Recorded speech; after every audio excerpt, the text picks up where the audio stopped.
Creating a Psychoanalytic Mind, represent an important shift on the perspective about how to work with our patients in a way that can be most meaningful for them, giving at the same time new coherence between psychoanalytic theory and technique. Can you give us an idea of what do you mean by creating a psychoanalytic mind? Yes, I'll try.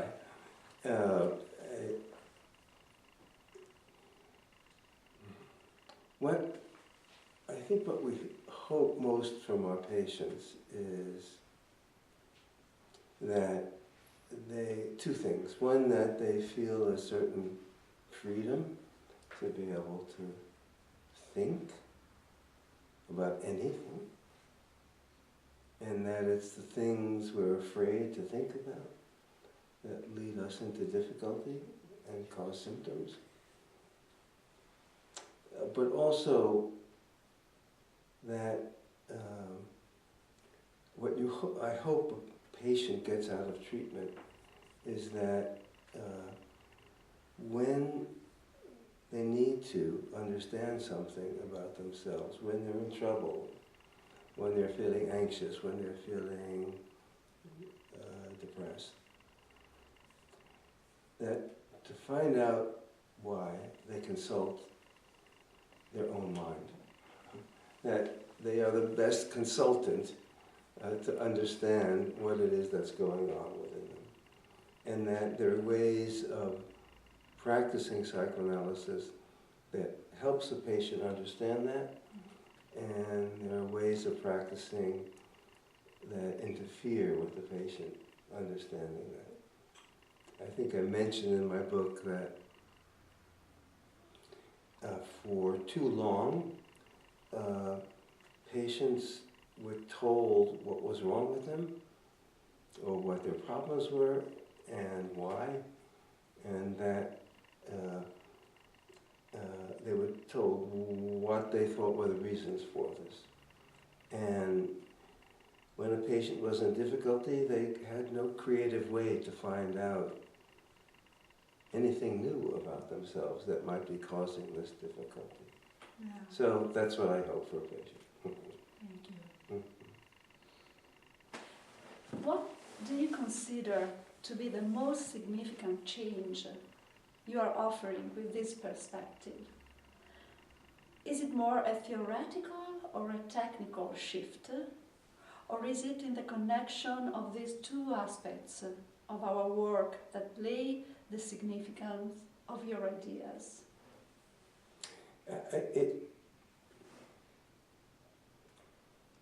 But I think my contribution is to present an underlying theoretical perspective for why I'm thinking about what I'm thinking in terms of how we approach patients and how we talk to patients.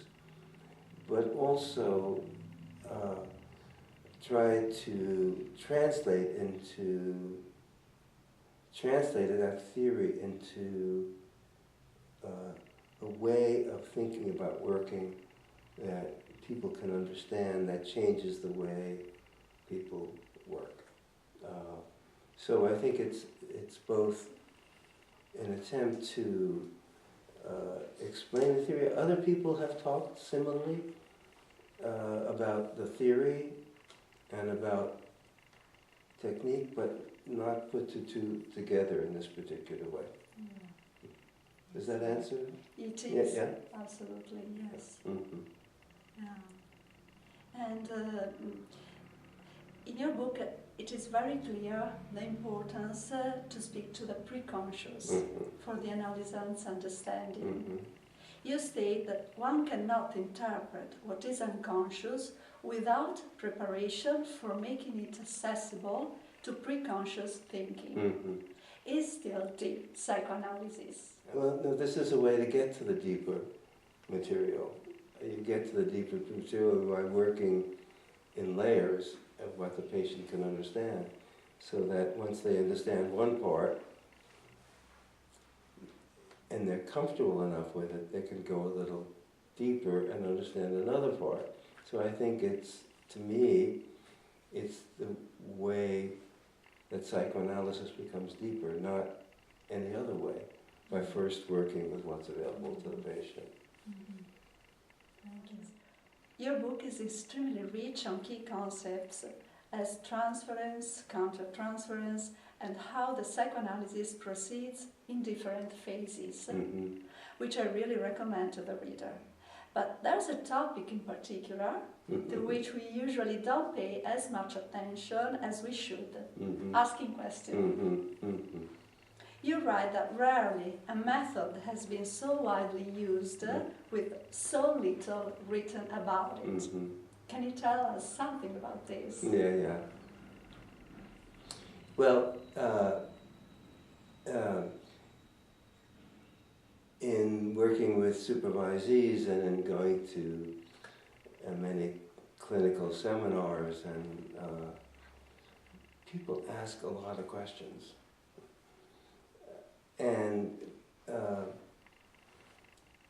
when I finally understood what I understood about asking questions, I went to the literature and was amazed at just how little there is about it. About that, I mean, almost nothing about asking questions, but people do it all the time. So I tried to present my theory as to why it's not a good idea. As I said in the book, the problem with asking questions is you get answers, which is that when you ask a question, a person can tell you what they already know, but that's not what's important. Like a favorite question I hear people ask is, well, why do you think that? Well, that's what the analyst's job is, to try and help a patient figure out why they think that. The patient doesn't know why they think that. So, as I think I mentioned in the book, when patient's silent, the analyst asks what we're thinking. That's not the right question. The right question is what was happening in that moment of silence that led you to become silent. It's not a question necessarily to be asked, but that's what the intent is, to find out what's going on during that time that led somebody to be quiet. So it's interesting because I tried to publish that paper as a standalone paper in different journals, and nobody wanted it. Nobody was interested in it. Yeah, they either said, "Well, we don't ask that many questions," or various answers. And anyway, I thought it was an important topic to raise as to what we do with questions. I think so. And it's a very hard concept to understand. I mean, the people that I supervise, this often comes up in supervision when they ask a question. I try to explain my theory and why, etc. They keep on doing it. But it just takes a long time to kind of grasp what the reason is behind not asking too many questions. Maybe also this has to do with the process. Tell me more what you mean. Not the content. Yeah. Focus on the process. Right. Right.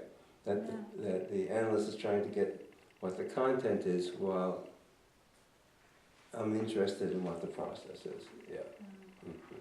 The last one. Yeah. Okay. Is there any advice you would like to give to psychotherapists in training?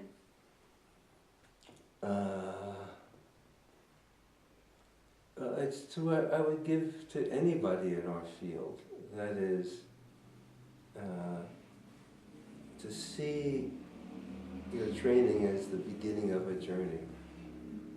That it's not psychotherapy is not something you learn and then you go do it. It's the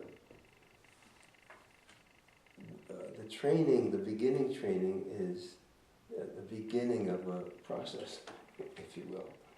And that it becomes part of a lifelong search to become a better and better therapist. I feel like I'm a much better analyst than I was 10 years ago, where I thought it was much better than 20 years ago. So,